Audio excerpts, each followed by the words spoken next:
Good morning, everybody, and welcome to Wake Up Missoula. I'm your host, Scott Ramp, and I am wearing my Montana shirt for you guys. And this weekend, there's a lot going on, especially today because it is First Friday. There's a lot going on. I have a guest on today talking about Parklets, so they're going to be closing off a couple parking spots in the downtown area, and having a nice little gathering spots for people. It's going to be like they laid out kind of like a fake green carpet in a way, and people get to congregate and hang out there and enjoy the kind of like the on the street, but at the same time kind of enjoying a little mini park, temporary park that's there. And I'll have Linzie Norman on the show later on to talk more about this. But here's the weather you guys can expect for your First Friday art walk. I'm going to give you guys an art guide later on in the show, but let's kick it off with a little bit of weather. So currently it is 52 degrees outside. It's only going to get warmer. Your high is going to be 74 degrees. Your low is going to be 47. It looks like it's going to be mostly sunny today, with cloudy, and then of course tonight's gonna be mostly clear, so some cooler temperatures are gonna be coming around here. So you might need a light sweater for tonight, but you may not. It really depends. Saturday, you're gonna be mostly sunny with a high of 87, so it's gonna be really warm on Saturday. So you guys want to dress appropriately. Don't dress too thick. Your low is gonna be 56, so those clouds are gonna be rolling in and keeping the heat in. For Sunday, you're gonna be that partly sunny with thunderstorms. It's still going to be really, really hot, so you have that 40% chance of thunderstorms. That 70% chance of thunderstorms that happened earlier this week didn't really amount to too much. There was maybe a flash of lightning that I saw driving home Wednesday night, so it's not a huge big deal, but other than that, you should always be aware that weather is constantly changing, especially here in Montana. Local news, Big Sky teacher Tim McHugh died Tuesday in his sleep just before he was scheduled to retire from Big Sky High School. He's been working for Big Sky High School as a teacher for 34 years. Mr. McHugh, known as Q, worked as a teacher and helped coach football in the area and for the Big Sky Eagles. If anyone wants to honor his life, there will be a gathering on Saturday at 4:30 p.m. in the University Center ballroom. In other local news, Up Missoula will be they'll be putting the downtown pianos back in. So if you guys missed those pianos that were in the downtown Missoula area, they're coming back, so you guys can check it out. They're going to be at Warden's Mountain Line Transfer Center and at the on the Hip Strip, otherwise known as Ryman Street. There are 3 more pianos will be painted and placed in Missoula later in the summer. They'll be doing some art demonstrations, art things. A lot of local Missoula artists actually painted the pianos to give it more of a artist look mural on the pianos as well. So art on the outside, and you can express art on these pianos as well. You have E3 Convergence Gallery, University Center lobby, and the ZAC will be having these new pianos later on in the summer. In state news, Montana will be the location of a newest video game inspiration. So Far Cry is a game series. Far Cry 5 will be basically based around a made-up county in Montana called Hope County, Montana, and it's about a deputy who fights cultists in a small rural town. They went to Poplar, Montana to base the church out of. It's the most northwestern part of the state, where crews from the game come to visit Roosevelt County when researching sites for the game. They took pictures and all that stuff. Of course, from what I saw in the actual trailer of the game, you guys can see a Far Cry 5 trailer online as well, and you can kind of see the aesthetics of the Montana area. A lot of it has the backdrop of the Rocky Mountains, so there's a lot of areas that the Far Cry folks have been working with. In the national news, last night, the Trump administration had filed a petition to the Supreme Court last night to reinitiate the temporary travel ban for the 6 Muslim countries. So if you guys haven't heard, in the very first week of Trump's administration, he put a 90-day travel ban on the thing, on the 6 Muslim countries. The Trump administration says that the Constitution gives the president broad authority to prevent aliens abroad from entering this country when it deems it in the national's interest. Federal judges issued a nationwide temporary restraining order on the injunction that blocks the travel ban in March, both being from Hawaii and Maryland on 2 different reasons, one being unconstitutional, and the other one, Chief Judge writing the travel ban drips with religious intolerance and discrimination. Trump's executive order calls for a worldwide review of the visa process to take place during the 3 months of the travel ban. It would also suspend the U.S. Refugee Administration Program for 120 days and lower the maximum number of refugees who came into the U.S. in 2017. So far, this is a new document that was written for the Supreme Court last night, and it has more than 800 pages in this document. So we're going to see how this works out and turns out for the nation, and that basically includes what's happening in and around the nation, the world, and locally here in Missoula and in Montana. So without further ado, I have an art clip for you guys. This is from the Missoula Art Museum, and then when I come back, I'll have Linzie Norman from the Missoula in Motion talking about Parklets.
Hey guys, we're back here with Linzie Norman, and she's here to talk about some parklets that will be in the downtown Missoula area. So first of all, what is a parklet? So a parklet's really a temporary park. It's also called a pop-up park, and it's where you take a parking space and you put down astroturf, you put down patio furniture. There can be just like a nice place for someone to sit, and they really can just enjoy it and realize it as something other than just a parking space. And it actually started in San Francisco in 2005 as an art project that an artist had put up just for a 2-hour period, which was the lease of the parking spot at the time. And since then, it's really kind of exploded. And places like San Francisco, Seattle, Washington, D.C., they actually have permanent parklets that are set up around town. And so here in Missoula in Motion is the organization that I work for, and we're kind of the ones that put it on. And we do it during First Fridays, June through September, and it's just kind of an opportunity for local businesses to adopt a space and just kind of make people see what else it can be. So what do these parklets look like, essentially, in Missoula? So it can be like Fact and Fiction they've been a great partner and done one, and they'll set up like a little bookshelf, and so they'll have like a couch and the astroturf down, and then they have like a little border around it, and they actually have like a free library there. So somebody can come and they can take a book, read, they can enjoy some coffee. Missoula Motion tries to provide coffee for all the different parklets. Wardens has been another really great partner. They've kind of put up like a big umbrella patio furniture type thing. So that's just been a really great space. And I think that this is going to be the third summer that we've been doing it now. And I think at first people were like a little apprehensive or like didn't want to go sit in it. But now that they're just seeing them more frequently and kind of realize what they are, I think that they're more inclined to go and actually enjoy the space. Yeah.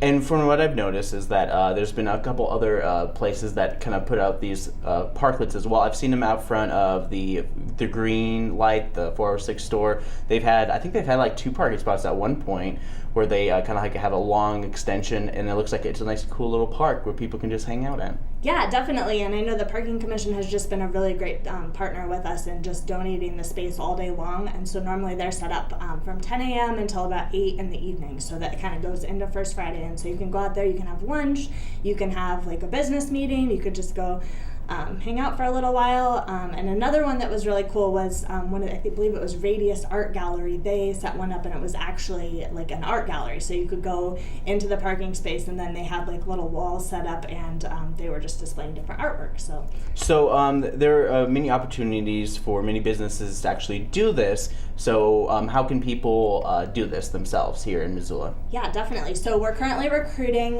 new businesses and businesses that have done it in the past.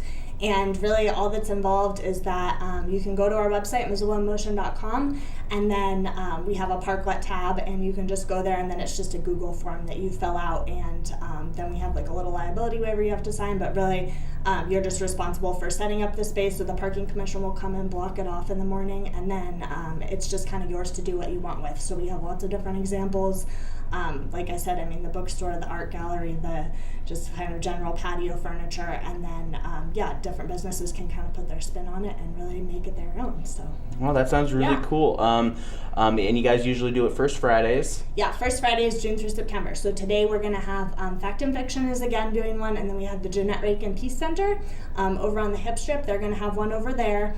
And then also, just as a more unofficial parklet, the Ecology Project International, EPI, they're kind of on 3rd Street, I believe, behind the bridge there. They're going to be closing down that whole cul-de-sac and having kind of like a little block party, like unofficial parklet. So just another way to like see the space as something more than just a street that people drive on. So. Well, great. Well, thanks for joining me this morning.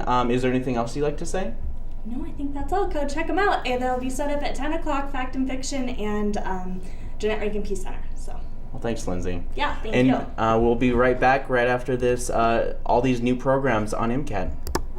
So I think reservations are important. I think the way we think about them and the way we talk about them are much more important, I guess, than the perception of maybe criminal activity. Yeah, and I think that's just a defeatist attitude, because for myself, I work with my language, and if I left my res, my language work ends the day I leave my res. So basically, all I hear when Sherman Alexie is saying that is like, your guys' languages don't matter. Leave. Your guys' elders don't matter. Leave. It's poor.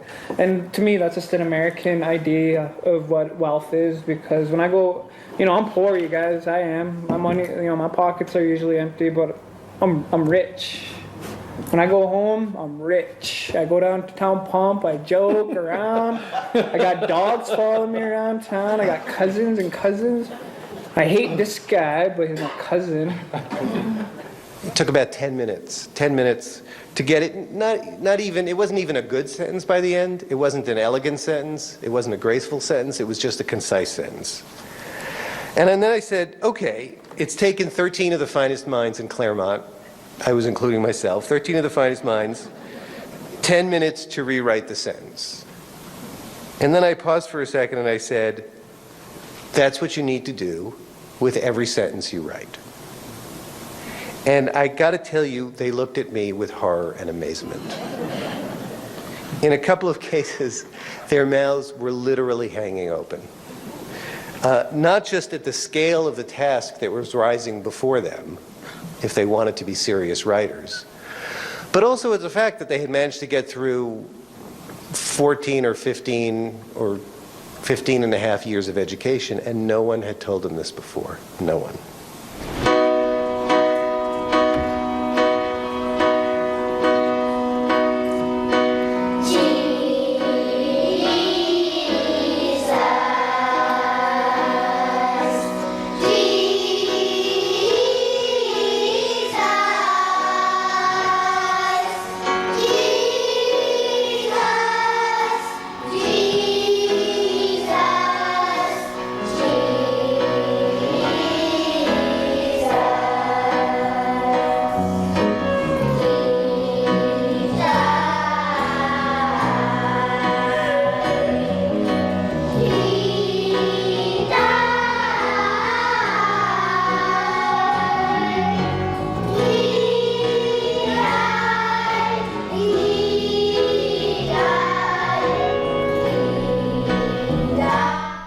All right, so you guys can see all those programs and more by logging on to MCAT.org. MCAT.org is your resource to watch everything MCAT, everything Missoula, made and produced here in Missoula, Montana for Missoula, Montana. All that sorts of wonderful stuff. You can watch my show with interviews and more by logging on to wakeupmissoula.wixsite.com/wakeupmizzuga. Yes, Mizzuga. But yeah, it's as simple as Googling me. You can Google Wake Up Missoula. You can Google Scott Ramf. You can find me on YouTube, Facebook, and Twitter. It's a great resource. If you click on videos, you can see past interviews and fun little shorts and stories and all sorts of wonderful videos as well as past interviews. You can also go to MCAT.org and you can find out more information about MCAT, Missoula's community media resource. MCAT will be hosting a whole bunch of summer camps this year, so we still have openings for kids aged 9 to 13.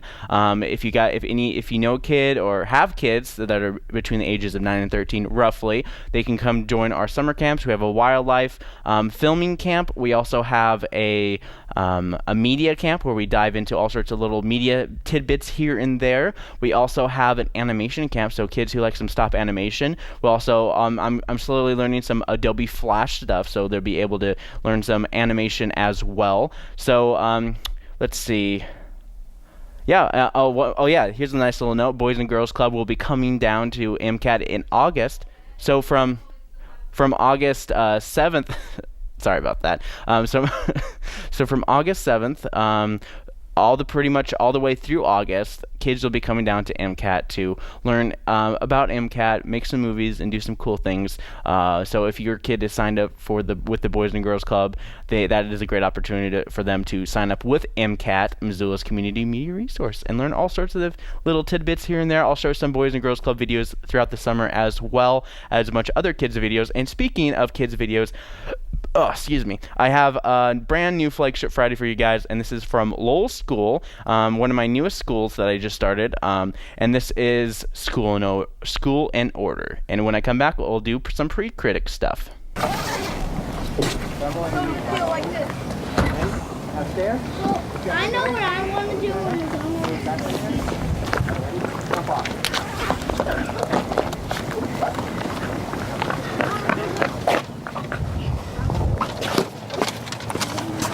Mine.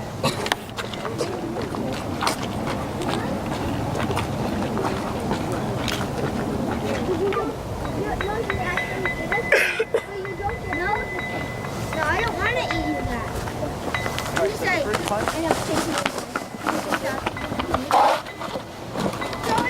good to hear, guys. It's gone. $1 million? All gone. Gotta find some suspects.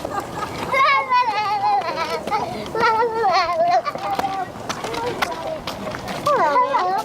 May I please have all the lip glosses and the most largest diamond in the world? Here you go. Thanks. Thank you very much. Take this. Okay.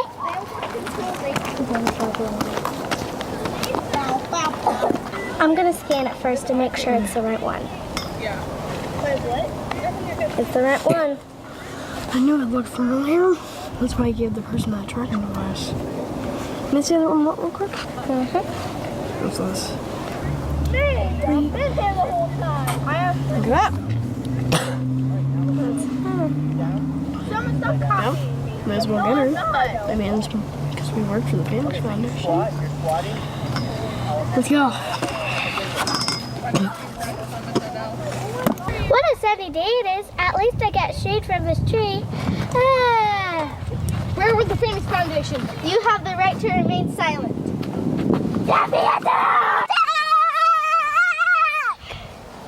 Sit. Stand. Do a dance party. Sit. Snore. Come on.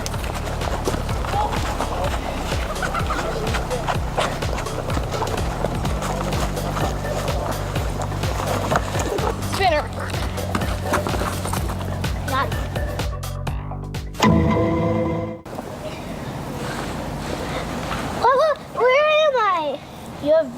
naughty. You should be in Miss Naughty's class.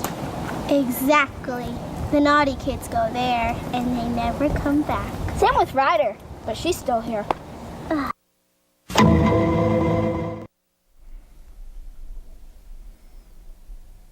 Hey guys, welcome back. That was School in Order. And without further ado, here is Pre-Critic, basically highlighting all the movies that are coming out today.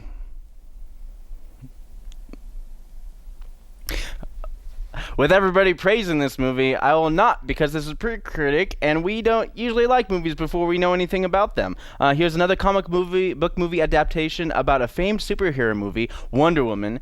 Stars Gal Gadot, which when parents were like, hey, she's female, we cannot name her woman, so let's just call her Gal. So from the director of Monster with Charlize Theron and Christina Ricci comes a movie that has basically a Captain America, Iron Man kind of vibe to it, and Superman origin story type thing. Basically, this movie will probably have action and overcoming obstacles only Wonder Woman can handle. Hey, why not? Check it out. It's supposed to mean like everyone's really harping on it. It's as the first female-led superhero movie. That's kind of like their, claim to fame. So Captain Underpants. Speaking of Wonder Woman and comic book heroes wear their underwear on the outside, from the famous comic book that distracts kids into reading books about superheroes who are funny spoof types. This is a kind of like an amnesia type of movie that transforms a man into a superhero against his will. It's kind of like Hypnosis is like, you're a superhero. It's like, no, I'm not. It's like, now you are. It's like, oh yeah, totally am. So that's what this movie's all about. I'm assuming there's a bad guy. If you haven't seen the trailers, it's very vague, and it's very just pretty straightforward when it comes to just a character developing a new character. I don't know. It's basically kind of like a split personality identity thing, whatever. And the guy has no idea that he is a superhero. Anyways. Here's another movie that is you probably never heard of or never will go to see. This is about Dimitri Martin. He plays the character, the title character, Dean. And he, of course, if you don't remember him, he is basically a Jason Schwartzman ripoff. He kind of looks like Jason Schwartzman, almost like identical. And he's also a comedian who's had a show on Comedy Central for maybe a year or two. Yeah, I mean, here's a movie about, from what I read in the synopsis, it's about the comedy of loss. So it's basically overcoming loss. So it's kind of like those multi-genre films that, I don't know. I mean, it's one of those movies that, since it's coming out now, it's probably not as good because it's not during the Oscar season. So who knows? That's basically concludes Pre-Critic. I'm going to go see Wonder Woman, by the way. Wonder Woman! Yeah, so thanks for joining Pre-Critic. I have a brand new art clip for you. Actually, not. I keep on saying brand new art clip to make it sound like it's something special. But this is special because this is the last chance you guys get to see this particular art clip. And you only have today to go check out this art exhibit that's happening at the Zootown Arts Community Center. And when I come back, I'll have art, all sorts of art for your art guide for your first Friday, because it is first Friday. It's the 2nd of June, but it's the first of Friday. So when I come back, I'll talk about everything you guys need to know about First Friday right after this.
Thanks to Rick Phillips for providing that nice little art clip. And of course, at the very end, you can see how to get there from Higgins Street all the way to the Zootown Arts Community Center, which is on First Street.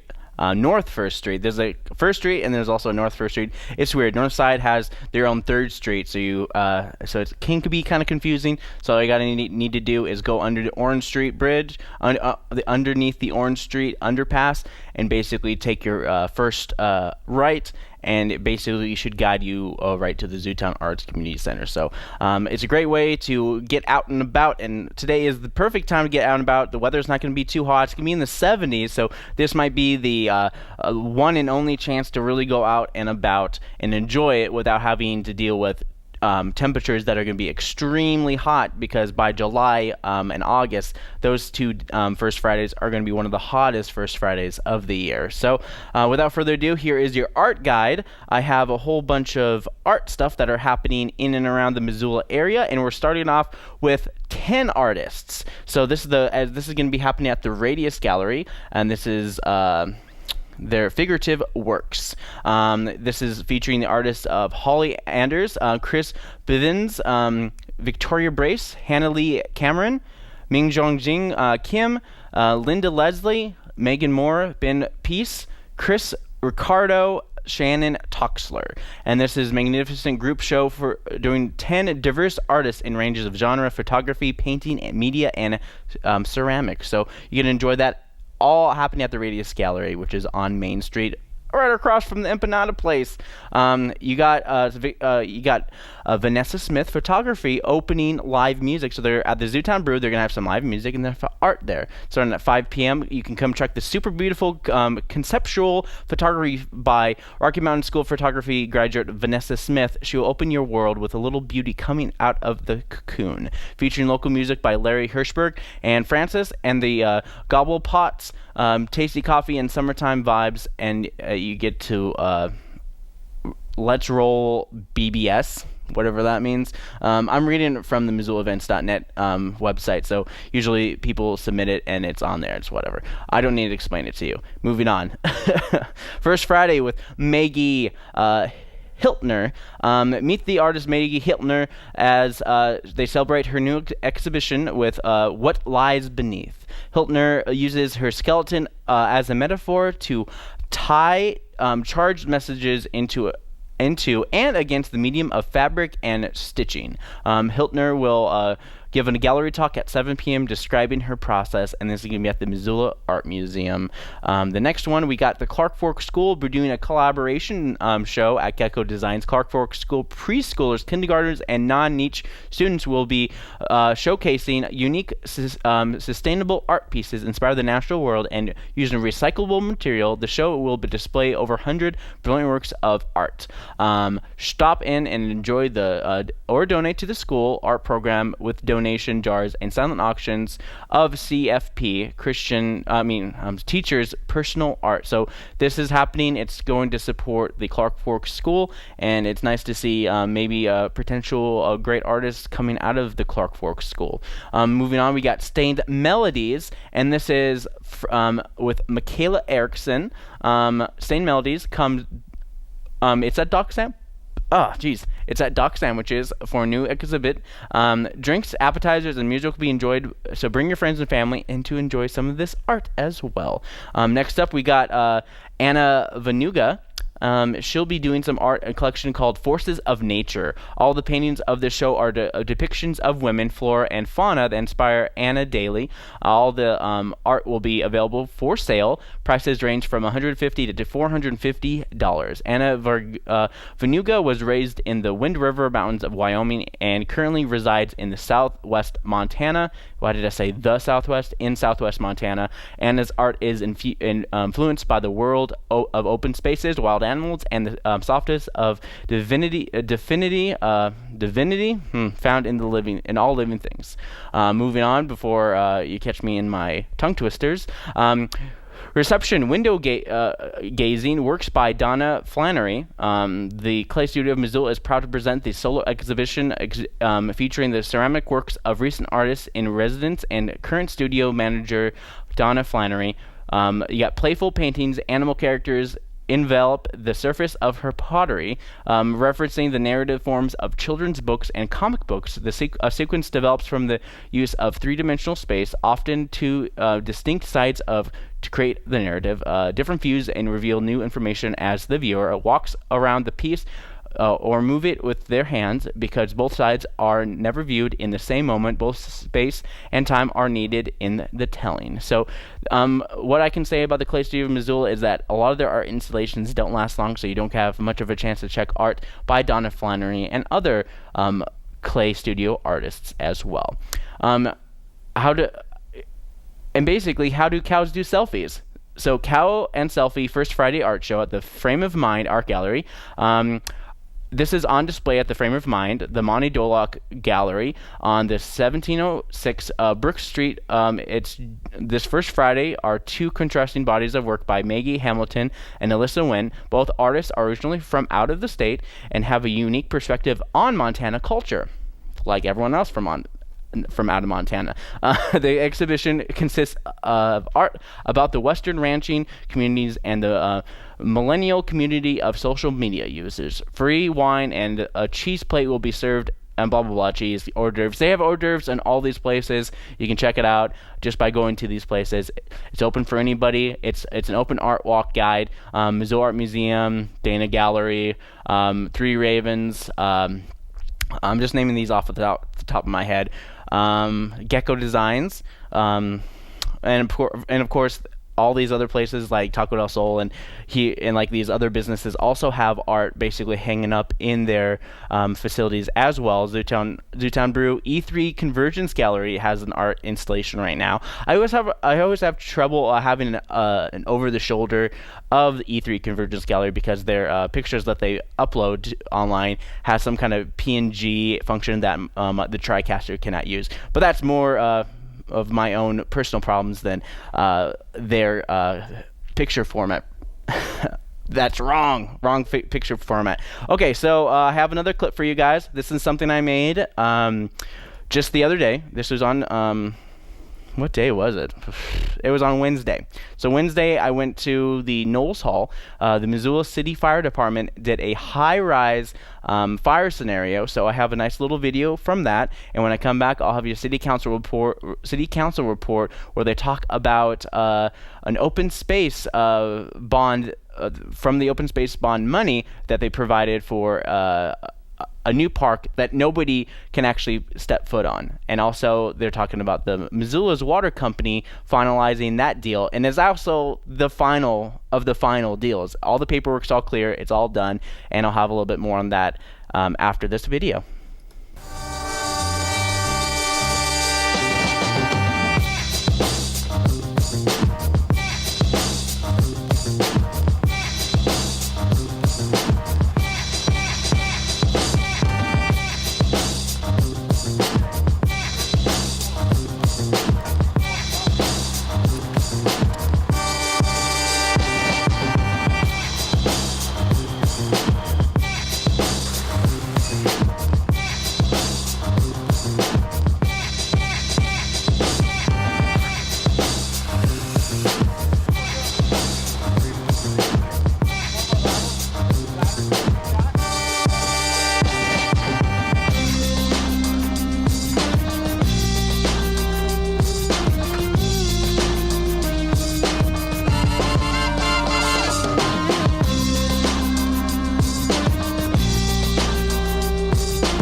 Hey guys, we're back. Now it's time for some city council report, as you can tell from my close-up on camera too. So here is Parks and Conservation. Let's kick things off with a WMRC property. Is situated between Lower Miller Creek and the Bitterroot River and contains important riparian and wetland habitats. The property consists of cottonwood forest, wetlands, and numerous ponds and sloughs, which provide wetland habitat for numerous of species, including two rare plant species, otherwise known as toothcup and Colombian watermeal. The property is also home to a variety of nesting and migratory birds and mammal species. They are asking for $12,000 for this project. Here is Sarah Ritchie, and she talks. She's from Vi Valley Lands Trust, and she talks about the public access, which is one of the things that they're going to have on this. Is like they're not going to have any public access to this new parkland space. It's a park, but it's also one of those parks that you can't go onto. She'll explain a little bit more. Here is she. Project does not include a public access component. So in some conservation easements, we, as a part of that project, public access is one of those can be secured, and in this case, we're not securing any public access. It's those other public values that we're focusing on: the habitat, the open space lands, and the scenic views. But one thing the conservation easement doesn't do is preclude something like securing public access in the future. So if over time a different landowner or this landowner wanted to explore that opportunity and opening this up with some form of public access, that can be done. All right. So once again, that was Sarah Ritchie from Five Valley Land Trust. Of course, what she basically means is it's basically going to be it's a nice to look at scenery, but sometimes it's really hard to enjoy when you have people in the way. Yeah. The same. But of course that has nothing to do with what they're really talking about, but they're trying to preserve an area for the habitat and for the creatures, and not necessarily for people to basically be able to walk back and forth around there as well. Sarah Ritchie also talks about some of the prohibited prohibited and what can be done to change some of these prohibitions to the access to this land. So here's Sarah Ritchie. High intensity alteration of the land type activities such as a golf course are also prohibited. RV parks, those more intensive commercial uses, are also prohibited. More intensive agriculture such as cultivation and crops are prohibited because of those habitat values, but something like grazing with a grazing management plan, if a future landowner wanted to do that, are permitted. So that's kind of a flavor of the conservation easement restrictions. A couple things I wanted to mention about the process of amending a conservation easement. That existing 7-acre easement, when you amend an original easement, you do need to be really careful to honor the original intentions of that conservation easement, and that one was designed around the habitat values. So we're careful to kind of craft this to honor those values in the same way.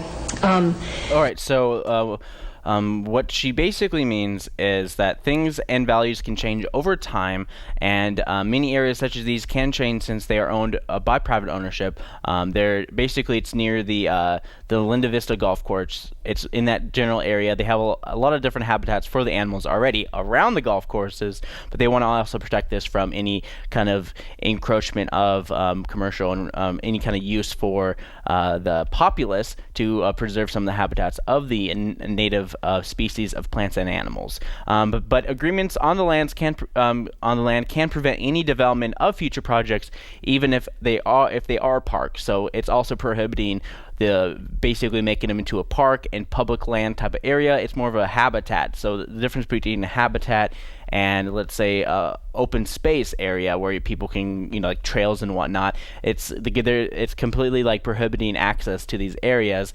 solely to protect the habitat as well. But of course, also on a side note, the Five Valleys Land Trust organization has a side fund that funds legal representation even after the organization longer exists. So if Five Valley suddenly disappears, they have a fund inside to keep this open space habitat protection going even without them.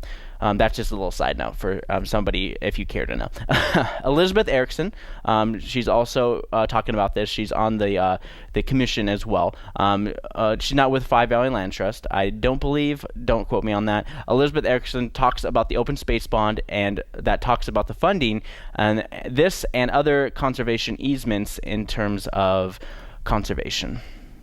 Any open space bond expenditure has to be consistent with the actual purposes for which the open space bond was passed. And so this project accomplishes those purposes by protecting wildlife habitat, providing open space and scenic landscape, protecting water quality of the Bitterroot River, as well as the riparian ponds and other wetlands on the property, and paying non-personnel related transaction and project related costs. And those are actually the requirements from the actual ballot language for the 2006 bond. And the project is also consistent with the goals of the 2006 Open Space Plan, the city's Open Space Plan, as well as the city's Open Space Ordinance. And that's part of what the city's advisory committee, Open Space Advisory Committee, looks at in vetting these projects. They go through the details of those documents and ensure that the project lines up with those criteria. And then finally, the project received unanimous support from the Open Space Advisory Committee, as indicated by the letter that's attached to this referral. All right, so the open space bond that passed in the early 2000s was to support things like this habitat and also encourage open space areas for basically keeping open space around. Ms. Erickson goes into more detail about how this and other projects like this almost always go under budget, mostly because the kind of open space bond is usually just like they pay for the land, and then they don't really do anything with the land. They just say, leave it alone. It's open space. We just kind of keep it where it is. There's no really major management of the land, especially if you're talking about like a habitat that promotes native plants and animals. They basically kind of take care of themselves. So it's an idea of just like buying this so they don't have to worry about it in a way. So it's like you buy it, but also they don't have to deal with it. It's kind of weird in that sense if you really think about it, but at the same time it's a way of protecting. It's just to have a certain area just to have this. And also a lot of the open space bond also encourages a lot of places to keep the spaces available for habitat and local grazing and stuff like that by giving some tax breaks as well to some property owners and private owners. The city council did vote to move this forward, and this project will be officially voted on next council meeting, which I believe will probably be voted for as well. But another big thing that's happening in the city of Missoula is that the city of Missoula and Liberty Utilities have finally reached an agreement that will finalize the city's right to acquire Missoula's water system from Mountain Water Company as previously ordered and affirmed by the courts. The agreement will end any further litigations regarding the city's right to ownership of the assets of Mountain Water Company and will ensure an orderly and smooth transition to city stewardship of the precious natural resource. Here's Mayor John Engen with a nice little quote from the meeting. What we've seen under global corporate management is increased rates, higher profits leaving the community, and decreased investment in the critical infrastructure that supports Missoula, Montana. Now, as we look across the country, we see rates increasing under private ownership without proportional investment in those water systems. We see the commoditization of water, an essential resource, and a pattern of flipping utilities, which are barely regulated by overburdened and understaffed public utility commissions for incredible profit. Remember, Carlisle purchased Park Water for about $150 million in 2010 and sold it in the dark of night to Liberty Utilities for about $317 million in 2015. The reason? Water utilities are cash cows, monopolies that line investor pockets to the detriment of the communities they should be obligated to serve. There may or may not be villains in this tale, but there are victims. We presented evidence in our successful condemnation lawsuit that the mountain water system, soon to be the City of Missoula water system, needs nearly $100 million in investment to bring it to an industry standard. That investment, under the private model, would never be made. Because of public ownership, though, and the commitment to raise rates only when necessary to operate and improve the system in the public interest, those investments will be made over time, the system will operate to the appropriate standards, and the public will be served for generations to come. All right, so that was Mayor John Engen talking a little bit more about that. You can watch the whole entire quote and in the meeting anytime by logging on to ci.missoula.mt.us. I'm going to cut that a little bit short. I have a lot of events to talk about as well, but I'm going to show another clip from Tasha Jones, the legal representation, the counsel for the City of Missoula during the condemnation and I think the price hearing. I can't remember what the exact name of it, but it's where they had a commission of folks agree on the price of selling the Mountain Water Company for about $86.3 million. But here's Tasha Jones, the counselor for the City of Missoula, talking about how behind this court hearings, affirmations, all these other appeals that have been made are behind the local judges and the City of Missoula. Will be every time this case has been presented to the Montana Supreme Court, and as you know, that has happened many, many times, the result has been favorable to the city. So we feel great about the reserved claims as well. But let's talk about the settlement agreement. So first off, the settlement agreement in dollars and cents is $93.2 million. And that is can be broken down in a manner that really you can think about it in two ways. We have the condemnation proceeds, and then we have resolution of the developer's claims in Judge Halligan's court. That's what makes up the $93.2 million.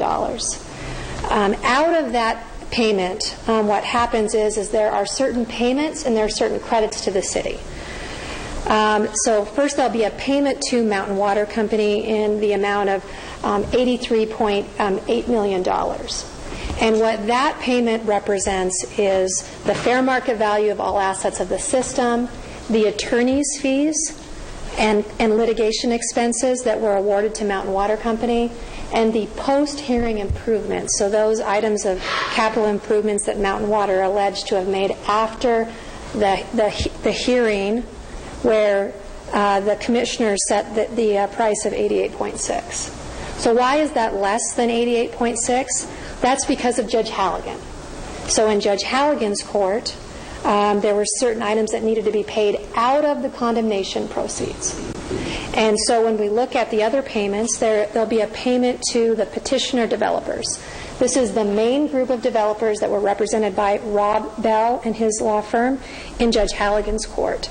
And they'll receive a payment of roughly $6.8 million. All right, so that's basically the money going around and who gets paid and where the money is going. And you got to, I mean, it's a lot longer than that from what I showed you, but I just wanted to show you a little tidbit of the amount of money that's being spent to make this finalizing this kind of thing as well. And there's going to be a lot of money coming into Missoula. And during the court hearing, because I was basically there throughout the whole entire trial of them discussing how much the system is worth versus how much it will cost to update it to be at industry standards, how much this and that, the leakage, the amount of leakage, which is ridiculous, but at the same time doesn't really affect too much. Because the aquifer in the Missoula gravel area is very just like everything. It never really floods because there's not enough water for it to flood, because otherwise it would have to flood everywhere. It's interesting. I don't want to get too much into the science of Missoula, so I won't. So that kind of concludes your city council report of the day. The city of Missoula moves forward on getting the Mountain Water Company, now Missoula Water Company. Yeah. I mean, there's not much to say about that. You can find out more information about this meeting and more by logging on to ci.missoula.mt.us. It's a nice little website where you can find out everything Missoula and what the City Council is doing and what the City Council will be voting on in upcoming meetings as well. Here is a quick overview of your events happening Friday. If you're interested in learning some Mandarin or having your kids learn some Mandarin, they have Mandarin starters. It's the official Chinese language, just so you guys know. And starting at 11 a.m. this morning at the Missoula's Families First Children's Museum. And Mingzhu, sorry, Yuan, will be reading stories, practice calligraphy, and learning about China. So it's a nice little intro into China at the Families First Children's Museum. Teen Writers Group is going to be at the Missoula Public Library happening this afternoon at 3:30 p.m. They usually have a middle school writers group from grades 6 to 9, but this one is for teens who are struggling with their writing skills and want to improve it as well, and this is at 3:30 p.m. They pretty much do this every single Friday from 3:30 to 5:30, and if kids really are into writing and they want to do some writing professionally, this is a good resource for them to get some constructive criticism and some work to with the aid of the Missoula Public Library. Spectrum Discovery is doing a UM Big Night fundraiser. It's going to be at the Barn on Mullen. The Spectrum's Big Night is a fundraiser for Spectrum Vital Science for All Funds in recognition of the powerful role Spectrum can play in our community and in the lives of Montana youth. Spectrum UM operates this fund to ensure that all children can experience the wonders of hands-on science for little to no cost. And you can join us for a fabulous dinner live auction and the popular poppers and golden tickets. This is happening at the Barn on Mullen, and this is going to be at 5 p.m. Tango Practica will be at the Downtown Dance Collective at 6 p.m. tonight. Students of the DDC can come in and attend these practice sessions, and you can check it out, and you can sign for a class. It's only $5, and it's but of course everything else that's happening on Friday is First Friday, so I don't need to talk too much about what's going on since I already kind of gave you the rundown. Saturday, you have an Autobahn trip to Dillon area, so if you like looking at birds, they have a nice little trip. Adams Center parking lot in the northwest corner starting at 7 a.m. You guys get there. You all take a nice little carpool bus or whatever, and you guys get to go check it out. And they have all these trips. This is one of their many trips they're going to be doing most Saturdays, and they're going to be doing a Clark Canyon Reservoir June 3rd to the 4th. Let's see. Yeah, I mean, there's a $10 charge per participant in the multi-day field trips. And the group will also stay at the Super 8 in Dillon. So that's kind of like what's happening early in the morning. The farmers market's happening from 8 a.m. to 1 p.m. It's also graduation. Graduation is tomorrow. Our very own Neil Wells from Hellgate High School will be graduating with the Hellgate Knights this Saturday. I'm not sure exactly what time. You can look it up, but he has been working with MCAT for the last 2 years, but he's been involved with MCAT since he was 11 years old, so it's nice to see how he's evolved from a bowl cut to basically just long hair all the time. So, I mean, he's going to be helping with our summer camps, and he's been a great crucial part in getting kind of like the teen voice and getting teens interested in media, especially here and in around the Missoula area. So Missoula Irish Society annual show is doing at the Southgate Mall. JCPenney's a court from 10 a.m. to 8 p.m. Starting tomorrow at 10 a.m. It's the Irish Society, blah blah blah, diversity, color flowers, artistic design, education, and commercial gardens. Exhibitions will be open to members, non-members at no cost. Entries must be grown, staged, and placed in person by the exhibitor. Stitch for a Cause. The Pillowcase Project starting at 10 a.m. at the Confident Stitch. Join anytime during the store hours Saturday to sew up some fun pillowcases for a good cause. Their goal is to create and donate at least 25 pillowcases in the Sanders County Coalition for Families. This starting at 10 a.m. at the Confident Stitch. A National Trails Day and Reg event at 10 a.m. Travelers Rest State Park. Give back and celebrate the American Hiking Society National Talks Day and Reg by becoming an environmental steward of Travelers Rest State Park. And volunteers are needed for weed pulling and to help combat spread of non-native invasive plants. This is 10 a.m. at Travelers Rest State Park tomorrow morning. Saturday with Maggie Hiltner at Missoula Art Museum. She's doing a talk tonight at 7 p.m., but she's also doing a thing at the Missoula Art Museum at 11 a.m. You get to see her art installation, What Lies Beneath. And it's let's see, I have it right here. Yep, this is her artwork. So you guys get to check that out and more as she talks about it. Family Clay Workshop. It's the June session at the Clay Studio. All ages welcome. And they do a nice affordable family workshops. Are a perfect weekend activity for adults and children to do together. And all the sessions are June 3rd, July 9th, August 6th. And this is from 2 to 5 p.m. at the Clay Studio of Missoula. Creative Connections of the Downtown Dance Collective. They're doing some dance workshops and an all arts empowerment workshop for girls age 11 to 14 at the Downtown Dance Collective. And this is happening from 3 to 6 p.m. And you get to do an afternoon of poetry, yoga, creative movement, and drawing as they celebrate the unique gifts, explore summer intentions, and create a final presentation fusing words, movement, and images. Let's see, and here's the last one. Missoula County High School graduation party. It's starting at 8:30 p.m. at the Hub Family Entertainment Center. All the high school kids get to do a nice little celebration and enjoy their last night as seniors ever.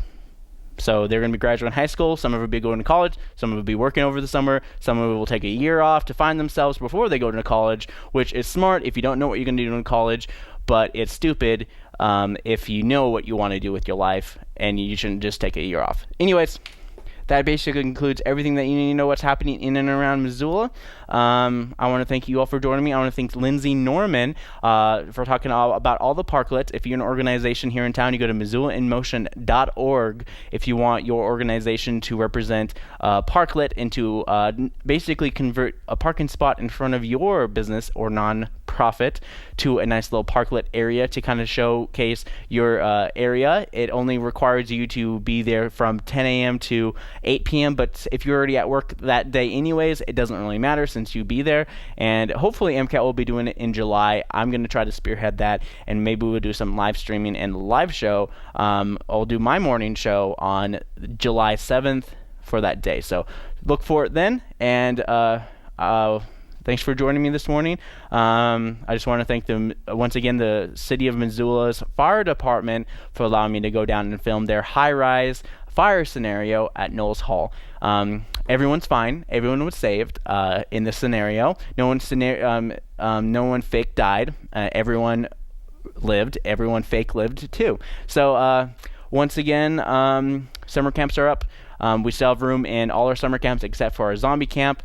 You can sign up by logging on to mcat.org. And if you want videos like this and more, you can like me on Facebook, follow me on Twitter, and I can't think of subscribe to me on YouTube. There's like 3 different words for basically the same thing. Moving on, thanks for joining me. I hope you guys have a great weekend. There's a lot going on, and for Wake Up Missoula, I'm Scott Ramph.